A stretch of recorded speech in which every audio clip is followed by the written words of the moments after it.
Bonjour tout le monde. J'espère que tout va bien. Alors aujourd'hui, nous allons voir le gérondif, d'accord? Nous allons d'abord commencer par la formation de gérondif. Alors comment former le gérondif? Donc pour former le gérondif, on utilise d'abord un plus la base de la première personne du pluriel du présent plus on rajoute le suffixe ant. D'accord? C'est quoi la base de la première personne du pluriel du présent? Donc ça veut dire on conjugue le verbe à la première personne du pluriel, ça veut dire nous au présent.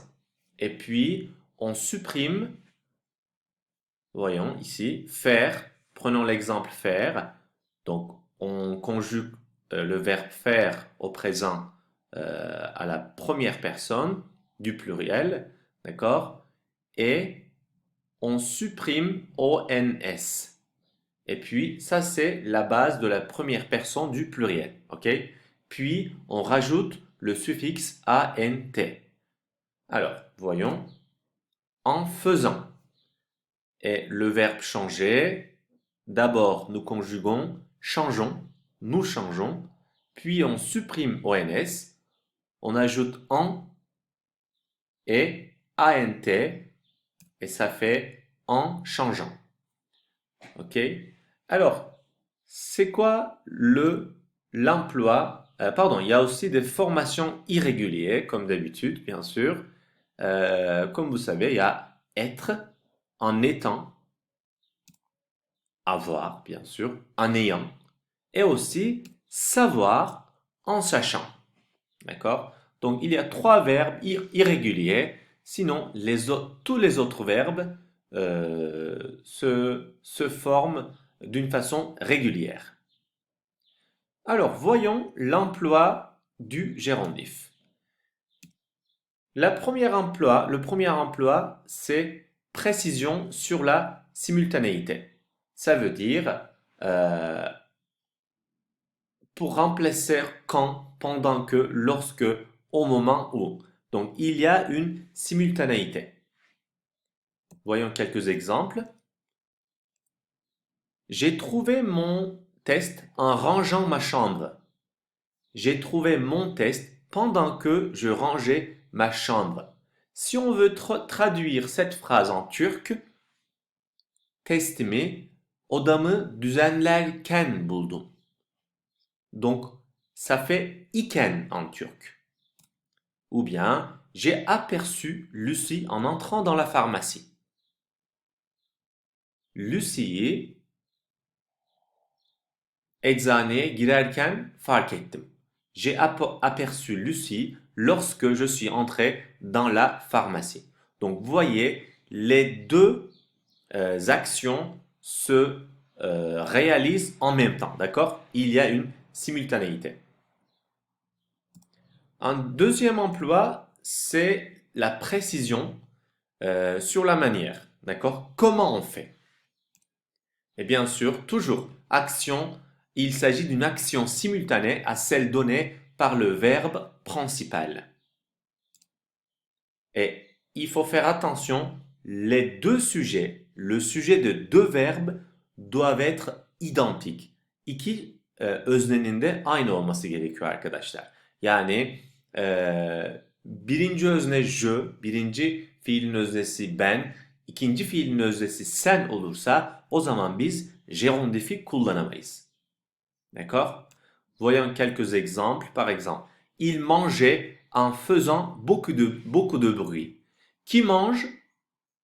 Il. Qui fait beaucoup de bruit? Toujours il. Vous découvrez les paysages en participant à une balade matinale.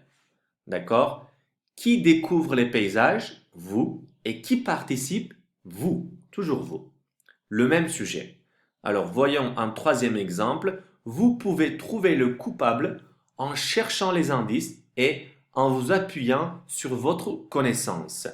Voyez, en fait, le sujet qui trouve le coupable, qui peut trouver le coupable et qui cherche les indices et qui s'appuie c'est le même sujet. Okay? Peki buradaki kullanımı ne arkadaşlar? Bir önceki kullanımda aynı zamanda yapılan işler için yani iken olarak kullanıyorduk Türkçe'de. Burada ise yaparak, erek, arak eki. Türkçedeki erek, arak ekine denk geliyor. Mesela çok şu cümleyi çevirirsek, tercüme edersek çok gürültü yaparak yemek yiyordu. Ya da bir sabah gezisine katılarak çok güzel manzaraları keşfedersiniz, keşfedebilirsiniz gibi. D'accord? Arak, erek diyoruz. Alors, faisons quelques exercices. Donc là, ici, vous avez 5 phrases. Je vous demande de reformuler ces 5 phrases avec un gérondif. Ok? Je vous donne 5 minutes. Vous mettez en pause votre vidéo pendant 5 minutes et faites cet exercice, puis nous allons voir les réponses.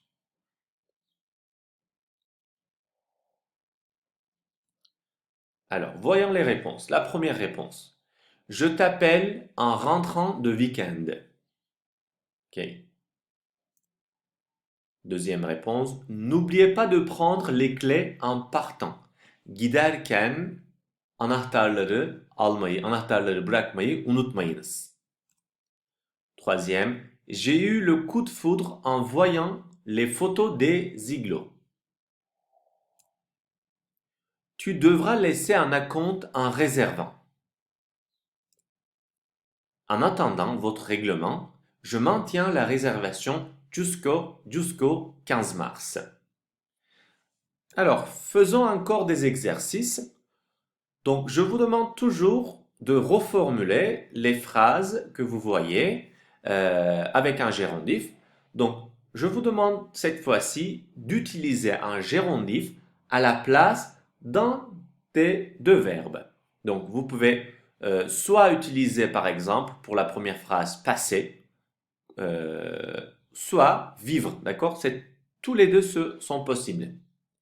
Pareil, je vous donne 5 minutes pour faire cet exercice et mettez en pause votre vidéo pendant cet exercice et faites cet exercice, puis nous allons voir les réponses. Voyons les réponses de la première phrase. En passant la nuit dans un igloo, je vais vivre une belle expérience. Je vais vivre une belle expérience en passant la nuit dans un igloo. D'accord? Tous les deux, sont possibles, pardon. Deuxième, en voyant le Mont Blanc en face de vous, vous serez émerveillé. Vous serez émerveillé en voyant le Mont Blanc en face de vous. Troisième, en revenant ici, je me suis souvenu de mon enfance. Je me suis souvenu de mon enfance en revenant ici. On supporte très bien le froid en mettant plusieurs pulls. En mettant plusieurs pulls, on supporte très bien le froid. 5. On a pu s'offrir ce week-end original en réunissant toutes nos économies. En réunissant toutes nos économies, on a pu s'offrir ce week-end original. Evet, aslında arkadaşlar gerundif'in birden fazla kullanımı var. Fakat biz burada sadece en çok kullanım alanını gören iki kullanımını gördük. Tamam? Bunlar neydi? Birincisi eş zamanlılık, yani iki fiilin aynı anda olduğunu göstermek için. Biz Türkçe'de bunu iken diye çeviriyoruz. Örnek olarak çıkarken anahtarları aldım gibi. İkinci kullanım ise nasıl yaptığımızla alakalı. Yani on donne des précisions sur la manière. Yaptığımız şey hakkında ekstra bilgi veriyoruz. Presizyonlarda bulunuyoruz. Örnek olarak yemek yiyerek televizyon izliyorum. Televizyon izleyerek yemek yiyorum. İkisi de mümkün. Peki o zaman birincisi iken kullanım olarak, ikincisi ise erek, arak. Önemli olan nokta, en önemli olan nokta şu arkadaşlar. Fiilleri yapan yani aksiyonları gerçekleştiren kişilerin aynı olması gerekiyor. Tamam. Şu örneği ele alalım. Televizyon izleyerek yemek yiyorum örneğini ele alırsak. Televizyon izleyen de yemek yiyen de aynı kişi. Benim. Yani Ahmet televizyon izlerken ben yemek yiyorum cümlesinde gerondif kullanamayız. Okey? Bu çok önemli. Şimdi, là ici, si vous voulez avoir plus d'infos et faire plus d'exercices, d'accord? Là ici, je vous ai listé quelques recommandations. Là, c'est notre cahier d'activité, ok? Ici, vous avez un site internet qui explique bien aussi le PDF, le gérondif. Et là, ici, vous avez le PDF aussi qui explique un PDF, un document PDF qui explique bien le gérondif, qui explique simplement. Vous pouvez voir aussi les autres utilisations, les autres usages du gérondif, d'accord? Bah, pour avoir plus d'informations, bien sûr. Et aussi, si vous cliquez sur ce lien, vous pouvez faire plus d'exercices. Alors, comme devoir, vous avez aussi des devoirs pour aujourd'hui.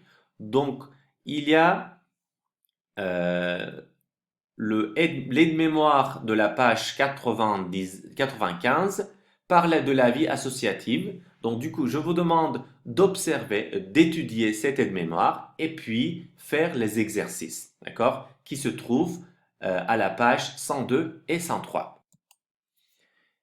Euh, Et votre deuxième devoir, c'est vous ouvrez la page 97. Là, j'ai fait une petite erreur. C'est la page 97. OK. La partie point langue. Les infos sur les prestations touristiques.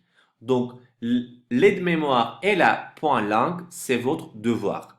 C'est à vous de le faire. OK. Et donc, du coup, si euh, les exercices de la page 103, les exercices 13 et 14 aussi, c'est votre devoir. Dernièrement, le cahier d'activité, page 71 et 73, exercices 1, 2, 5 et 6, c'est aussi vos devoirs. OK? Donc, si vous voulez plus d'informations et si vous avez des questions, n'hésitez pas à me contacter sur WhatsApp, sur Edmodo. Donc, et aussi, s'il y a des points que vous ne comprenez pas, toujours, vous pouvez toujours me demander sur WhatsApp ou bien sur Edmodo. Donc voilà, je vous souhaite une excellente journée et au revoir.